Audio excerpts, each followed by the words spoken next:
Amém, irmãos? Graça e paz às crianças passalinhas. 1 João, capítulo 3. Vamos dar continuidade ao nosso estudo da exposição da primeira epístola de João. 1 João, capítulo 3.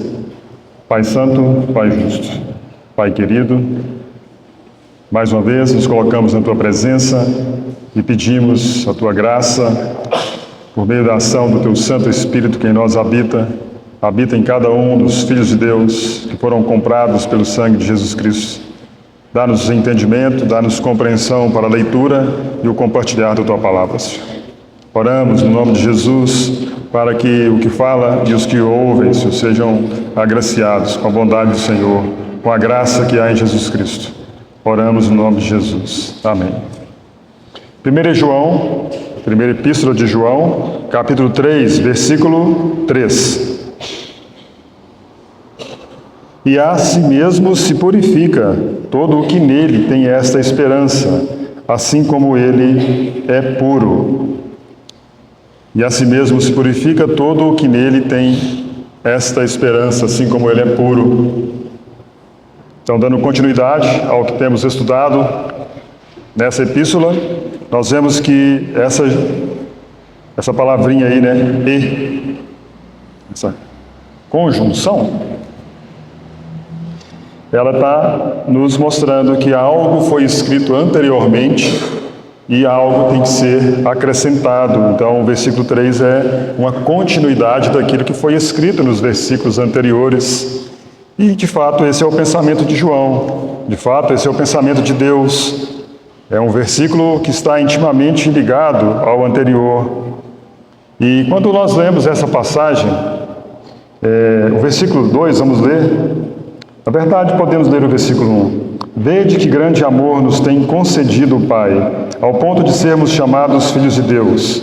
E, de fato, somos filhos de Deus. Por essa razão, o mundo não nos conhece, porquanto não o conheceu a Ele mesmo.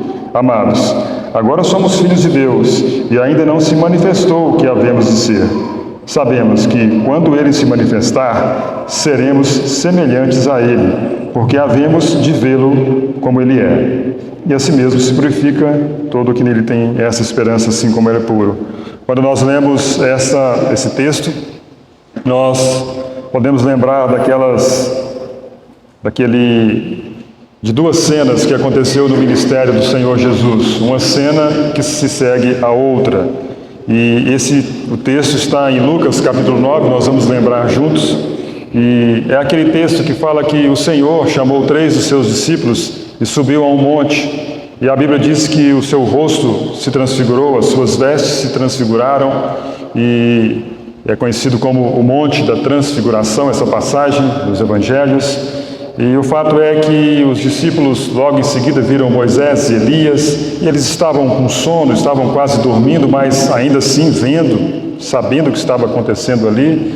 E eles disseram: Senhor, façamos para nós aqui 3 tendas, uma para o Senhor, uma para Moisés, outra para Elias. E não sabiam o que estavam falando, e de repente, quando eles falavam isso, veio sobre eles uma nuvem e os encobriu.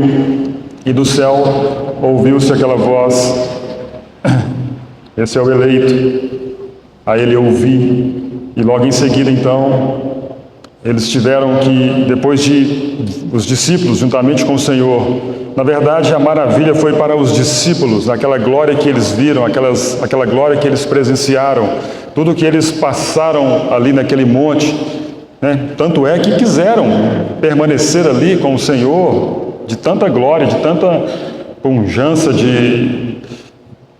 da presença de Deus que eles tinham visto ali naquele momento. Mas o fato é que logo em seguida eles têm que descer do monte. E o que os esperava ao pé do monte? As Escrituras nos relatam. Então, um evento após o outro, um incidente após o outro, logo que eles têm que descer do monte da Transfiguração.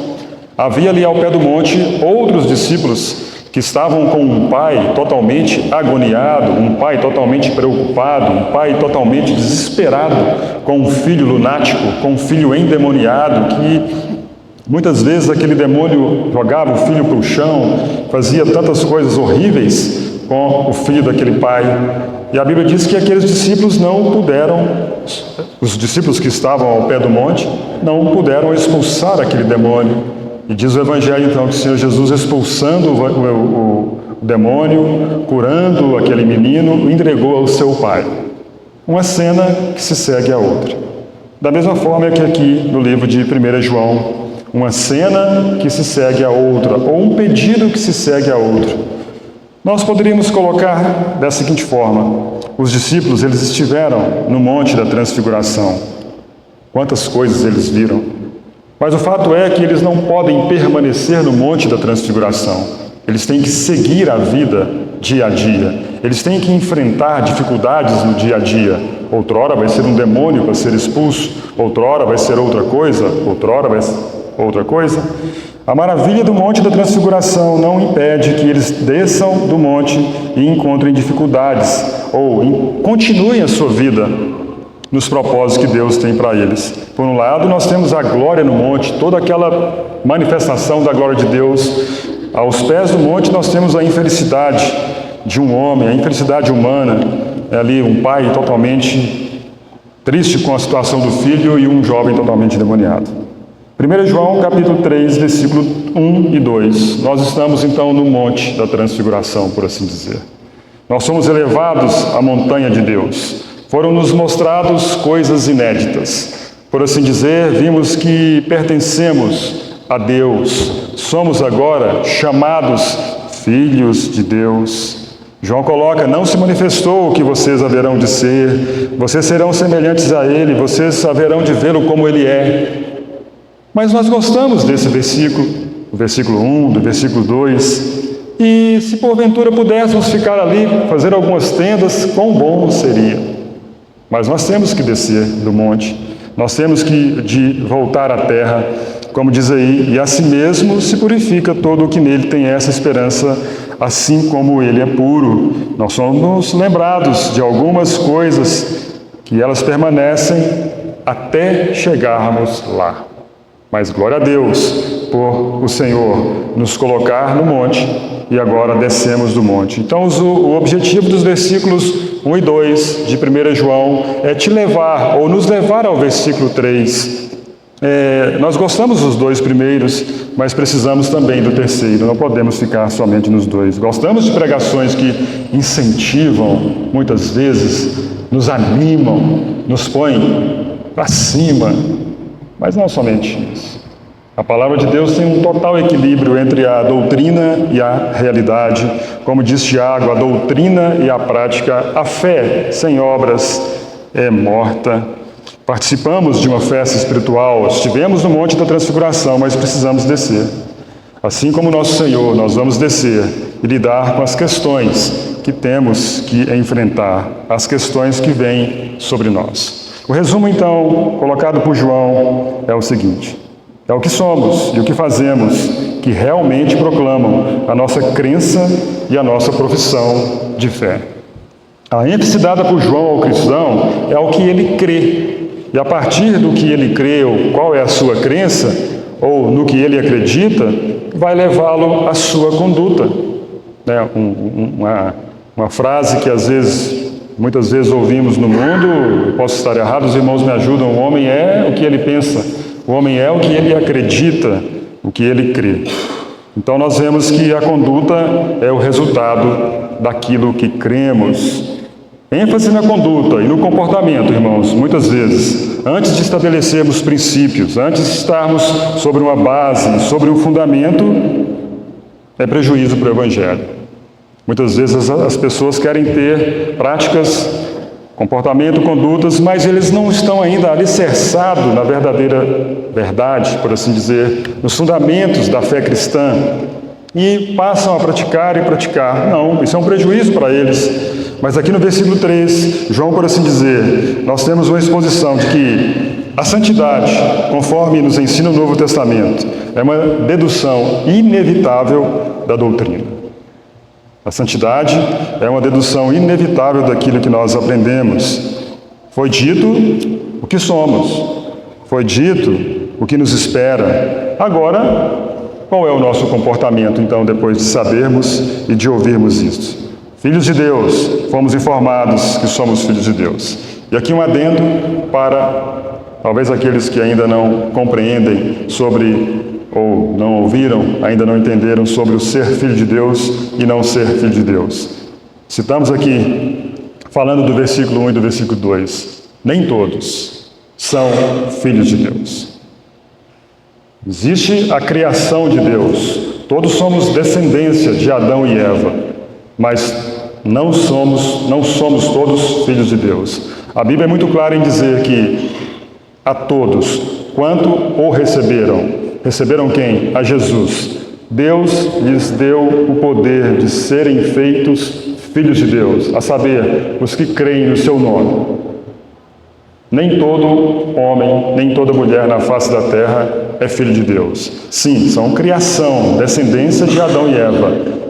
Mas João é muito claro, tanto na sua primeira epístola quanto no seu evangelho. No seu evangelho ele vai falar sobre Jesus Cristo como o Filho de Deus, mas que agora aqueles que creram em Jesus também vieram e têm o direito de ser agora chamados filhos de Deus. E ele expressa isso então na sua primeira epístola, porque naqueles dias muitos falsos ensinos se levantaram, muitos falsos mestres se levantaram para pôr em dúvida a questão de Jesus Cristo ser Filho de Deus e também de pessoas que creram serem de fato filhos de Deus.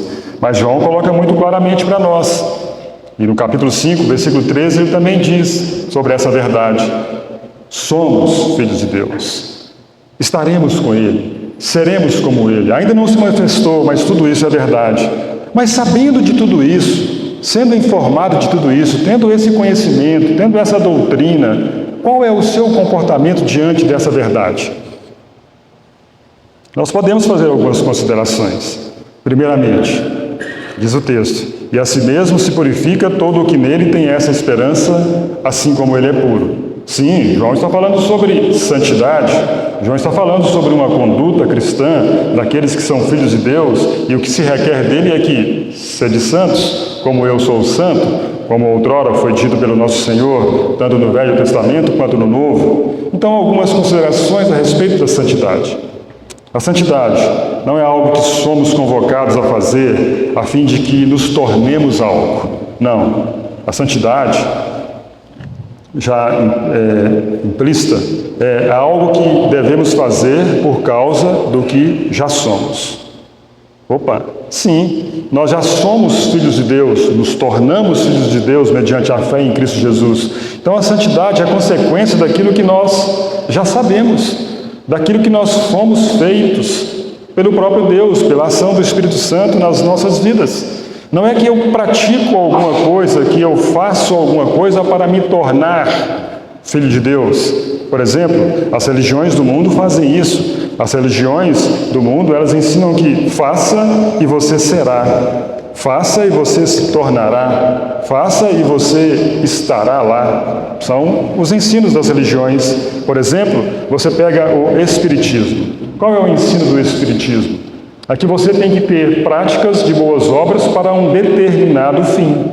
Para, porventura, você querer ser melhorado no futuro, entrar numa eternidade, ou voltar melhor e voltar e se melhorando, você tem que ter a prática de boas obras, ou seja, você é convocado para fazer algo, para se tornar algo. Não, o Evangelho não é isso. Uma vez que somos, praticamos. Somos filhos de Deus? Diz João. Sim, de fato somos. Então o que se espera de você é que a si mesmo se purifica todo aquele que nele tem essa esperança, assim como ele é puro. Essa é uma consideração muito importante. Outra, por exemplo, as religiões orientais.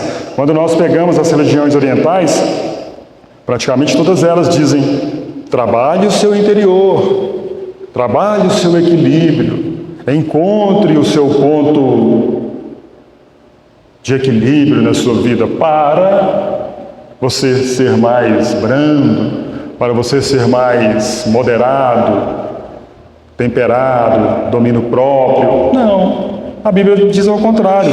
Não é que você faça e será, não. Você já é. Uma vez que você é, requer então a santidade de você. Uma outra consideração: eu nunca devo considerar a santidade ou a santificação como uma espécie de vida superior. mais feliz ou mais santa que devemos desfrutar como cristãos e na qual eu devo entrar. Não.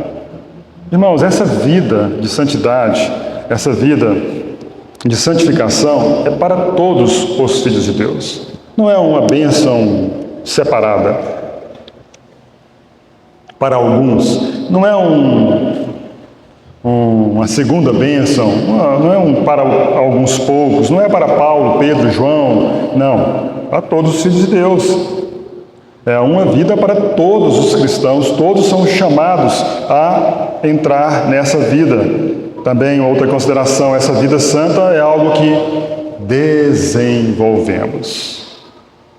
Não é algo que você recebe prontamente, e de repente você vai a uma reunião e recebe a santidade, e recebe a santificação e está resolvido. Não é uma dádiva que você recebe e a partir daí você não tem que fazer mais nada. Não, ao contrário. E a si mesmo se purifica todo o que nele tem essa esperança, assim como ele é puro. Filipenses, no capítulo 2, versículo 13, Paulo é muito claro em dizer: desenvolvei a vossa salvação com temor e tremor, porque Deus é quem efetua em vós tanto o querer quanto o realizar, segundo a sua boa vontade. Então a santidade é algo que desenvolvemos, sim, de fato, ela tem a responsabilidade humana, a iniciativa humana, mas nós sabemos que por trás dessa iniciativa foi o próprio Deus que nos levou a isso, porque é Ele que efetua em nós tanto o querer quanto o realizar, mas do nosso lado tem: desenvolvei a vossa salvação, e ele está falando de santidade, de santificação.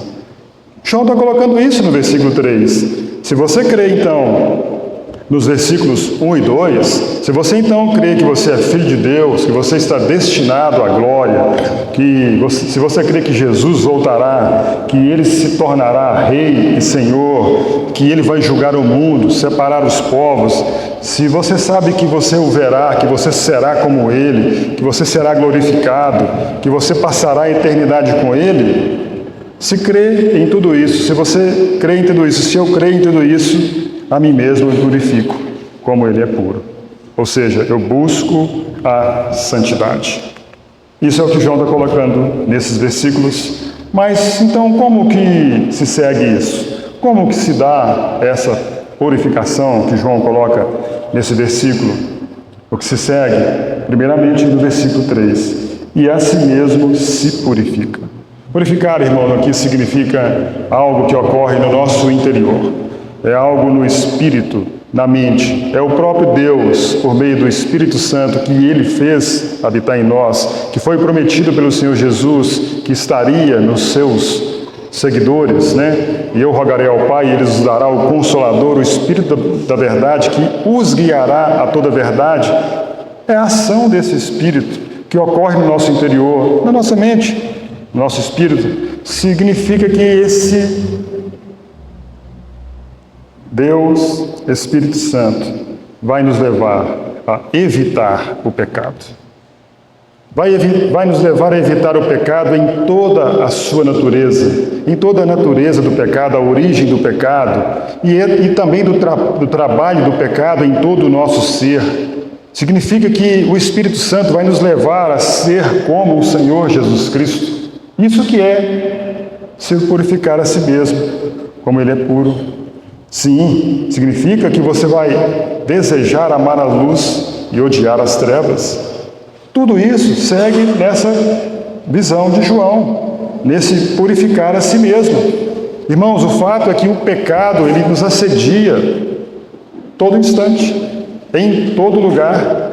Você pode querer, de repente, ir para um lugar onde não tem pessoas para você enfrentar no dia a dia, talvez no comércio, talvez nas relações familiares, talvez em qualquer tipo de relacionamento social. De repente você quer ir para o monastério, você quer ficar num lugar onde não tenha nenhum ser humano, você vai fazer um voto de ficar ali, mas saiba que o pecado ainda te persegue ali, porque o pecado está no nosso coração. Diz a palavra de Deus: enganoso é o coração mais do que todas as coisas e desesperadamente corrupto. Mas uma vez que os cristãos sabem dessas verdades, do versículo 1 e do versículo 2 de 1 João, eles vão então agora caminhar para essa santidade. Mas poderíamos perguntar, mas como que faço isso na prática? Então nós dissemos, talvez alguém queira se refugiar, fugir de tudo, de todos, mas o pecado ainda habita no nosso coração. Eu lembro-me uma vez, há muitos anos atrás, talvez há quase 25 anos, quando o nosso irmão Samuel, nós fomos visitar um senhor, e ele pregando o Evangelho ali naquela casa, e ele estudando o Sermão do Monte, usando o Sermão do Monte para trazer o ensino àquele senhor. Hoje ele é crente, graças a Deus, ele e sua esposa, e mostrando ali que se de repente se cortasse os pés de alguém, essa pessoa pararia de pecar? Se de repente são os seus pés que levam essa pessoa para lugares onde possa pecar, se cortasse as suas pernas e deixasse ele somente sentado numa cama ou numa cadeira de roda, isso faria com que o ser humano parasse de pecar? Ou se cortasse os seus braços, será que isso também faria com que as pessoas deixassem de pecar? Ou se furassem os seus olhos, ou até determinado ponto, se tirasse tudo isso, será que o homem para de pecar? Não, porque está no coração, está no nosso interior. E esse purificar, então, como diz aqui, significa algo que ocorre no nosso interior. E o Espírito Santo vai nos auxiliar e vai nos levar, a cada um de nós, a ser como o Senhor, porque Ele quer isso. Então, como faço isso na prática? 2 Coríntios 7:1. Vamos ler esse versículo.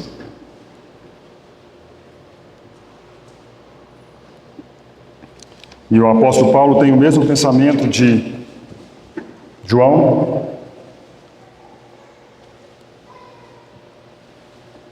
Segunda Coríntios, capítulo 7, versículo 1, diz o seguinte: Tendo, pois, ó amados, tais promessas, purifiquemo-nos de toda impureza, tanto da carne como do espírito, aperfeiçoando a nossa santidade no temor de Deus. Então diz aí, aperfeiçoando. Diz aí também, purifiquemo-nos. Isso é que João está dizendo na sua prática. O apóstolo está dizendo, amados, vocês têm tais promessas. Vejam que é o mesmo que João. Ei, vocês agora foram informados que são filhos de Deus, que serão como eles, estarão com Ele, a eternidade com Ele. O que vocês então vão fazer?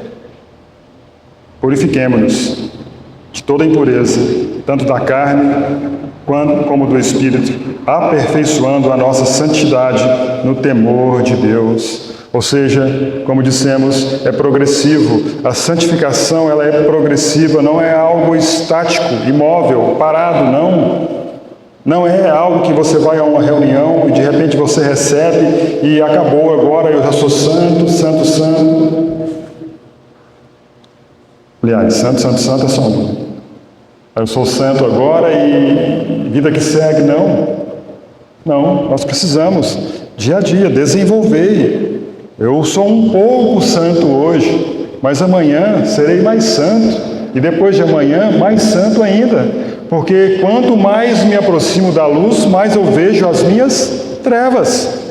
Hoje, de repente, eu pratico, faço alguma coisa que, porventura, não traz escândalo, não faz nada, mas se eu caminho mais um pouco em direção da luz, aí eu vejo que uma camisa branca não é totalmente branca. Ela tem algumas manchas. E assim também o ser humano, assim também o cristão, mesmo sendo filho de Deus, ele tem que se aperfeiçoar na santidade. Os irmãos também, podemos continuar aqui. Como se faz isso na prática? Existe aquele texto em Colossenses, capítulo 3, versículo 5, diz assim: Fazei, pois, morrer a vossa natureza terrena. E aí ele coloca ali algumas coisas que fazem parte da natureza terrena: prostituição, impureza, paixão lasciva, desejo maligno e avareza, que é idolatria. Vejam que a natureza terrena, ela quer ganhar espaço na vida do cristão.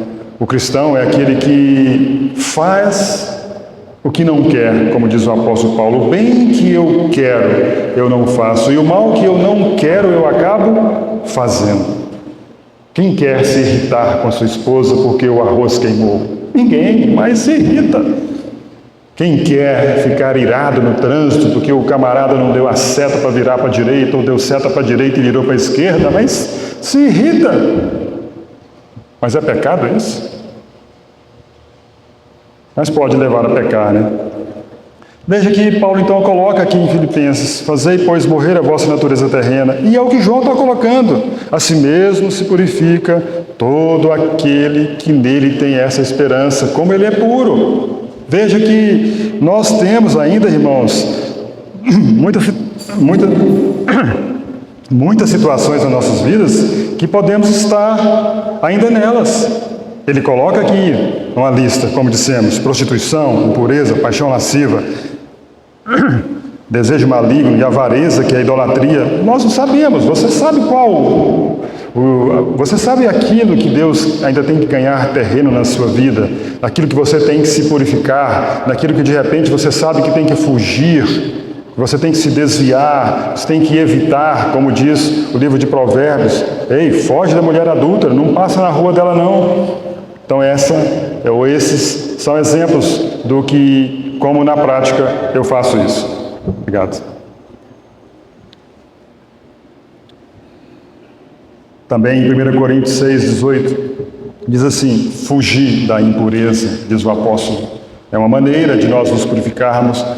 Aqui a impureza já estava lá em Colossenses, mas existem, irmãos, várias maneiras ou várias formas da impureza entrar na mente, na vida do cristão. Vem sutilmente, vem de tantas formas, né? Às vezes você está lendo a Bíblia, vem pensamentos estranhos.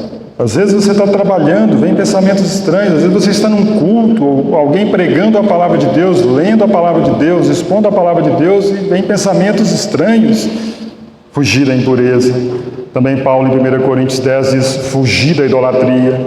Paulo dizendo a Timóteo diz: foge das paixões da mocidade. Mas não são só os jovens, não são só os moços que têm paixões. Toda a vida terrena, até a nossa entrada de nós recebermos um corpo glorificado com o Senhor, nós devemos estar fazendo essa purificação, a qual diz João: a si mesmo se purifica todo o que nele tem essa esperança, assim como ele é puro. É o que ele diz aí, é o que ele deseja para quem ele está escrevendo. Mas nós podemos entrar mais detalhadamente em como fazer isso. Vejam que, irmãos, quando nós consideramos a Cristo, consideramos o Filho de Deus na sua perfeição, na sua santidade, na sua deidade, nós nos purificamos a nós mesmos. O que acontece muitas vezes é que nós nos espelhamos em pessoas, em humanos, e às vezes sim, a Bíblia diz que, por exemplo, sobre os pastores, imitai a fé que tiveram, mas muitas vezes nós limitamos o nosso exemplo humanamente falando. Eu queria ser como aquele irmão, ele ora dessa forma, ele anda dessa forma, ele faz dessa forma, ele oferta assim, assim assado, ele participa. Mas vejam que a questão da purificação é considerar diretamente aquele que é totalmente santo, aquele que é totalmente puro, aquele que não foi achado nele nenhuma mácula, nenhum defeito. Sim, quando consideramos ele, purificamos a nós mesmos. Quando nós olhamos para ele, diz o escritor aos Hebreus, diz o escritor assim: visto que temos a rodear-nos tão grande nuvem de testemunha, desembaraçando-nos do peso e do pecado que tenazmente nos assedia. Veja que ele coloca isso no versículo 1 do capítulo 12. O pecado que tenazmente nos assedia, o peso que tenazmente nos assedia, corramos com perseverança a carreira que nos está proposta. De que maneira?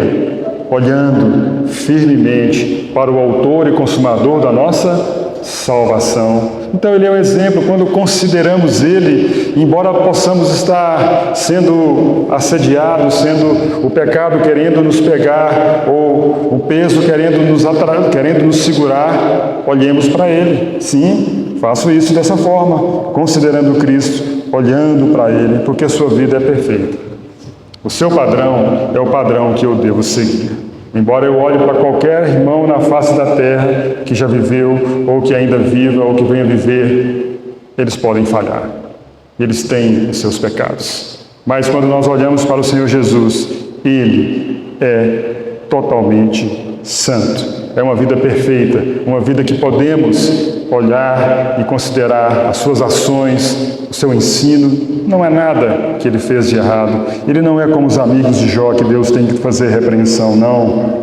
Ele é totalmente santo, justo, perfeito. E queremos, ou melhor, e Deus quer que nós sejamos como seu Filho. Paulo, escrevendo aos Romanos, diz assim: nós somos predestinados para sermos conformes à imagem do seu Filho. Por isso que nós nos purificamos, por isso que nós rejeitamos as obras da carne, as coisas da carne. Paulo, de outra forma, colocando em Colossenses ainda, ele diz assim: pensai nas coisas lá do alto, não nas que são aqui da terra. Eu vou fazer uma pergunta para vocês, e também para mim, incluo nessa pergunta. Você já parou algum momento na sua vida e já começou a pensar nas coisas lá de cima? Porque a Bíblia diz assim: pensai nas coisas lá do alto, não nas que são aqui da terra. Você já se parou lá na sua casa, no seu quarto, no seu trabalho, na beira do rio, onde é que você estiver, e você de repente colocou os seus pensamentos na eternidade? Como é a eternidade? De repente, baseado no livro de Apocalipse, um trono branco, um grande trono, alguém ali sentado, à direita o Cordeiro, 24 anciãos, seres viventes, ali. Você já começou a pensar nessas coisas do alto? E em quem está lá? Você vai chegar ali um dia, as portas vão abrir para você entrar ali. Você já pensou? Eu já pensei nessas coisas. E se eu pensei, o que aconteceu comigo? Diz o apóstolo: pensai nas coisas do alto. E essas coisas lá do alto, irmãos, não pense que você vai encontrar em tela de celular, em televisão, em revistas. Não. Você vai encontrar nas Escrituras. São as Escrituras que descrevem como é as coisas lá do alto, ou como são as coisas lá de cima, como é a Nova Jerusalém, como é a habitação de Deus. Nós só vamos ter o entendimento correto por meio das Escrituras. Então devemos ler as Escrituras. É uma maneira de nós nos purificarmos a nós mesmos. Devemos ler a Bíblia. Devemos orar, devemos meditar, devemos refletir sobre essa eternidade na glória, ou nas coisas lá do alto, não nas que são aqui da terra. Talvez quando vamos descrever alguma coisa, nós descrevemos muito bem, né? De repente, quando você teve a oportunidade de viajar para um lugar bonito, você foi, por exemplo, no Morro do Careca, lá em Natal, né? É isso mesmo? Acho que sim. Morro do Careca, Natal, acho que tem alguma coisa. Uma coincidência. É mera coincidência. Aí você descreve como que é aquela paisagem, aquelas praias tranquilas, as ondas devagarzinho. Alguém pode descer ali naquele morro, tem várias dunas, você pode dar uma volta de buggy ali, e você volta: oh, que maravilha! Água cristalina, dá para ver o fundo, os peixes nadando, e assim. Mas como você descreveria as coisas lá do alto? Porque a Bíblia diz: pensai nas coisas lá do alto. Sim, graças a Deus, nada contra você ir. Você pode ir, se Deus permitir, vá mesmo. Não vai só para Natal, não. Vai para lugares frios, lugares quentes, se o Senhor permitir, para nós contemplarmos a glória, a maravilha de Deus na sua criação. Mas muito mais que isso, irmãos, é pensarmos na eternidade, onde habitaremos com o Senhor. Não simplesmente pensar em ruas de ouro, um grande rio da vida, o rio da água da vida, não. Isso nos faz purificarmos a nós mesmos, como Ele é puro. E Paulo, dizendo também aos Gálatas, ele escreve da seguinte forma: e os que são de Cristo Jesus crucificaram a carne com suas paixões e concupiscências. São maneiras de purificarmos a nós mesmos. E os que são de Cristo Jesus crucificaram a carne com as suas paixões e concupiscências. Nós sabemos como o pecado tenazmente nos assedia. Você acaba de orar com a família, orando pela escola, pelo trabalho, de repente no meio do caminho acontece alguma coisa. Que Deus nos guarde, que Deus nos proteja de tudo isso, porque a Bíblia diz: uma vez que nós sabemos que somos filhos de Deus, diz João aí em 1 João, sabendo de tudo isso, a si mesmo se purifica todo o que nele tem essa esperança, assim como ele é puro.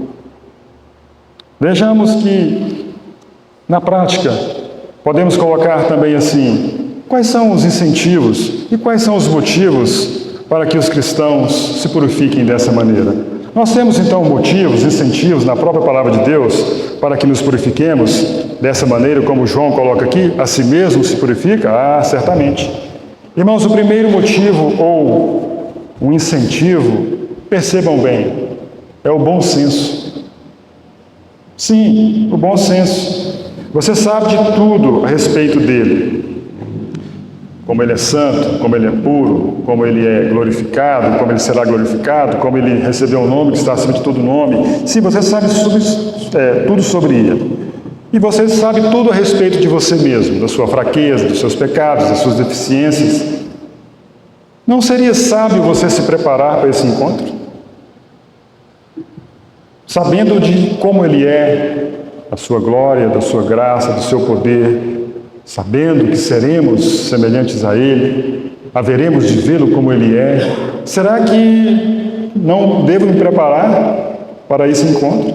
Isso é o bom senso, que seria, irmãos, irracional continuar vivendo contrário a tudo que nós sabemos a respeito desse viver. Sim, seria hipocrisia. Eu sei que ele é santo, eu sei que ele é puro, eu sei que eu sou o filho de Deus, vou estar com ele e vivo uma vida totalmente desregrada. Que isso? Falta de bom senso. Sim, temos também um outro motivo ou incentivo: não nos sentirmos envergonhados quando chegarmos à glória. João coloca aí no capítulo 2, versículo 28 de 1 João, diz assim: filhinhos, agora pois permanecei nele, para que quando ele se manifestar, tenhamos confiança e dele não nos afastemos envergonhados na sua vinda. Esse é um outro motivo, um incentivo. Nós o veremos. Mas isso não dá nenhum alerta? João está colocando aqui no capítulo anterior: ei, cuidado, permaneça nele, tenha confiança, para que você não se afaste envergonhado naquele dia. Ah, irmãos, pode ser que muitos fiquem envergonhados naquele dia que o Senhor se manifestar. Muitos talvez fujam da presença do Senhor. Muitos possam pensar: como é que estão as minhas vestes? Onde eu estou? Como eu tenho andado? E quando, irmãos, nesse ponto de incentivo, de motivo, quando nós o vermos, certamente naquele dia nós entenderemos o valor da nossa salvação. O valor completo, o valor que foi pago pela nossa salvação, nós só entenderemos quando olharmos para Ele e contemplarmos Ele, nos olhos dele, ver a sua pessoa. Aí, como que vai cair a ficha, né? O quanto significou para Ele ter descido da glória, vindo a este mundo e morrer por nós, pecadores, se tornar homem como nós, mas sem pecado. Nele não há pecado, diz o texto mais abaixo. Vejam que tudo isso é incentivo, são motivos para que nos purifiquemos. Também um outro motivo, também devemos ter o desejo de ser como Ele. Uma vez que nós queremos ser como Ele, sempre procuraremos agradá-lo. Sempre vamos procurar agradá-lo se eu tenho desejo de ser como Ele. Não tem como. Não é uma estrada para lá e uma para cá. Não tem como. Você quer ser como Ele, você vai procurar agradá-lo. Aquele que tem os meus mandamentos e os guarda, esse é o que me ama. E aquele que me ama será amado por meu Pai, e eu também o amarei e me manifestarei a ele. Veja que há obediência, há o sentido de você guardar a palavra, de procurar agradá-lo. O outro incentivo ou motivo: não temos tempo a perder. Podemos encontrar com ele a qualquer momento. O aperfeiçoamento dos santos, esse purificar a si mesmo, é em todo tempo, é em todo momento. Como que naquela palavra que Paulo escreveu aos Efésios: portanto, vede prudentemente como andais, não como necios, e sim como sábios, remindo o tempo, porque os dias são maus. Não temos tempo a perder. Nós temos que resgatar o tempo perdido, nós temos que adquirir de novo esse tempo que foi perdido em orgias, pecados, desvios, afastamento do Senhor. Nós temos que aproveitar agora as oportunidades para a santificação. E certamente cada irmão tem a sua experiência. Não vá, não olhe, não faça, não compre, não venda. Sim, cada irmão tem a voz do Senhor aí dentro, porque o Espírito Santo habita em nós. Remir o tempo, isso também é um incentivo e um motivo. Não temos tempo a perder. Nós ficamos sabendo agora, parece que recentemente, eu ouvi dizer que tem um jovem de 18 anos que se envolveu no acidente, está em coma, eu não sei se ainda está vivo, mas parece que ele teve um acidente, 18 anos, está em coma. Pode ser que ele viva? Pode ser que ele morra? Pode ser que eu esteja vivo amanhã? Pode ser que eu esteja morto amanhã. Então qual é o tempo? Qual é o momento dessa purificação? É o hoje, é o agora. Um resumo, irmãos, e uma aplicação de tudo que nós falamos nessa noite. E assim mesmo se purifica todo o que nele tem essa esperança, assim como ele é puro. Então, João, no capítulo 3, versículo 1 e 2, ele nos informa, e nós já sabemos quem somos. Nós sabemos quem nós seremos. Sim, esse é o resumo. Mas agora nós temos que ter reações, e o cristão tem que ter reações. O que faremos sabendo de tudo isso? Primeira reação: redefinir nossa atitude ao saber de todas essas verdades. O segundo, viver em pureza. E terceiro, ter Cristo como referência e modelo. Que o Senhor nos abençoe e nos guarde, e que por meio do Espírito Santo Ele nos leve a praticar essa palavra. Em nome de Jesus. Amém.